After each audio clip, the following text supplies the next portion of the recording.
One. My name is Martin de Jong. I am an associate professor here at the Faculty Technology, Policy and Management of Delft University of Technology. And my specialty here in teaching is especially on cross-cultural management. And in my research I focus especially on transport infrastructure, decision making, eco-city development, and then from the angle of public policy and especially cross-national comparison, how are countries different and how they learn from each other. And that's actually where we also have a bridge in the direction of the topic here at hand, policy transfer, institutional transplantation. Since my PhD, where I was comparing 6 nations in how they set priorities in transport infrastructure investments, you can, in such a work, you can almost not avoid making comparisons, benchmarking. Hey, who's best at what topic, who is the most efficient, who is the best, who is the most promising, etc. Now, of course, the deeper you get into that, the deeper you see the cultural relativity of such remarks, and yet international bodies and researchers often want to benchmark countries and forcing them to be relatively one-dimensional on who is better and who is worse, and then thus morally obliging the laggards to learn from the frontrunners. And ever since my PhD, I think this has been key in my research, and then belittling the statements made by others that you should benchmark and then compare, and that all nations sort of go through the same trajectory from not so developed to more development. Let's say that not several roads, but only one road leading to Rome, and then nuancing this by saying no, they each have their own traditions, and of course there are particular points on which they can draw lessons from each other, but in the end everybody has their own path to go. And I think stressing this message, everybody has their own path to go, can draw lessons, but should not copy, has been key.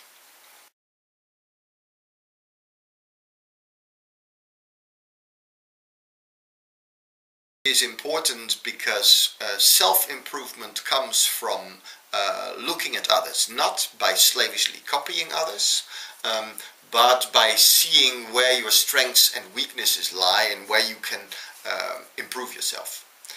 And this happens at all levels. It happens for a person, it also happens for an organization, it happens for a nation. And in my research I apply this mostly to nations, although sometimes it's also been done to cities. But in my private life I do it too. The more you travel, the more you have the tendency to see the drawbacks of your own nation when you're at home, but the more you become proud of it abroad somehow. I don't know how this works. I don't know if this is also your experience. But traveling and comparing nations more has also led to an intense drive of drawing lessons, but then drawing lessons in a way that allows for the creativity of the nation that receives. Not as a kind of automatic transfer process, but one in which the receiving nation allows its own domestic actors to reinterpret input from abroad in their own way, reach their own balance or equilibrium, if you wish.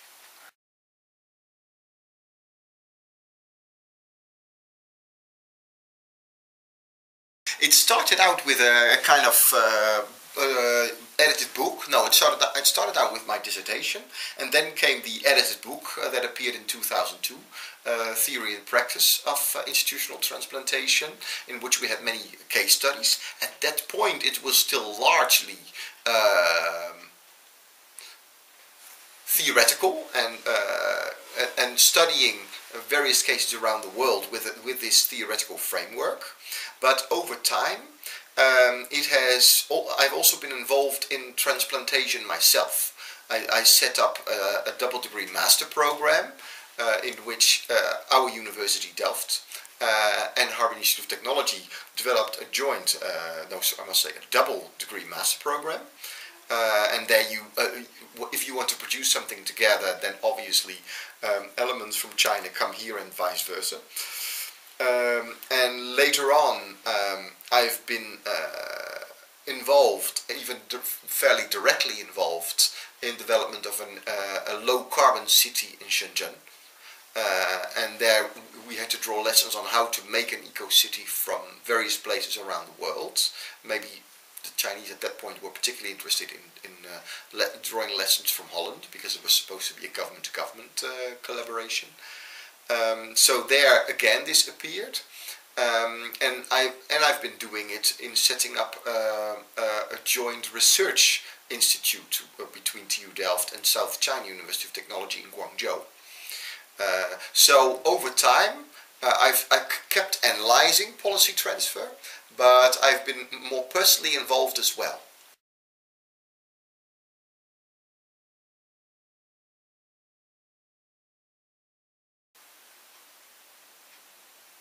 Maybe the biggest challenge is to encourage the real decision makers, those who hold the power, to do this transplantation process in a structured way. Often they have very little time, and they find a general idea attractive, such as, you know, maybe Holland is good at water, and then they want to know they want to have the best organizations from Holland involved, or they think that, you know, MIT or Harvard or Stanford are the leading universities in the world, and therefore we have to become like them. But the people at the highest level don't have the time, and maybe also not the interest, of getting into depth and seeing, you know, what makes these universities successful. How do the ideas from there fit our own environment? Can it work here? And if so, how would it work here? Now, so eventually, I think the transfer process is not structured enough. The policymakers don't really know what will make transfer successful, and that's actually very process oriented. So of course, it's the adoption of foreign policy ideas is always political, and that's normal. But you can also say that sometimes when you make policies, appropriate analytical information eventually leads to better decision making. Actually, in policy transfer, this is no different.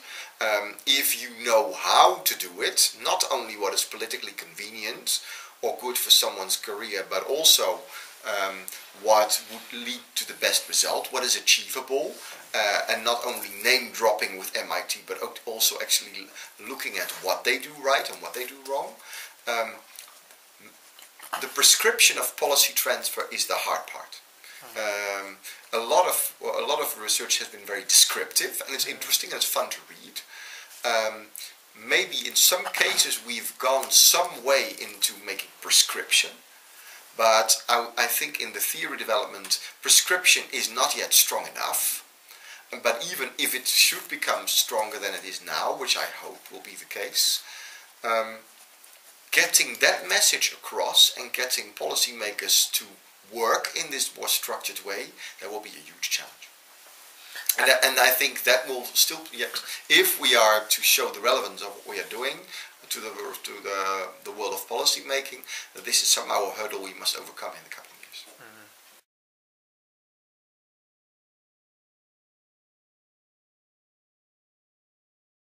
As a scholar, it's mostly fascinating for me. Because you get political and administrative experience that otherwise you wouldn't get. Emotionally, I am ambivalent. On the one hand, I think that Chinese clients have all the rights to do it in the same way that they want. You know, they want their eco-city and they ask us to help.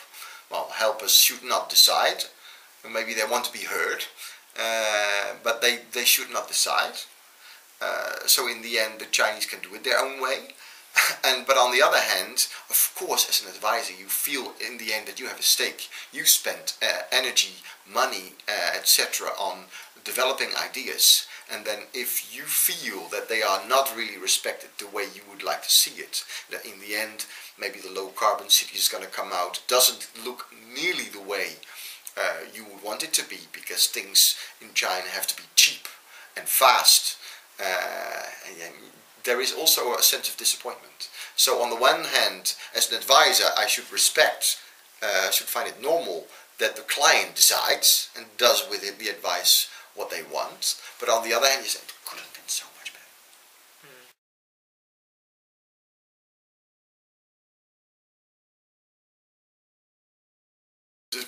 It prevails, because it is simply a reality in a developing nation still like China, that you want to get a lot for a little.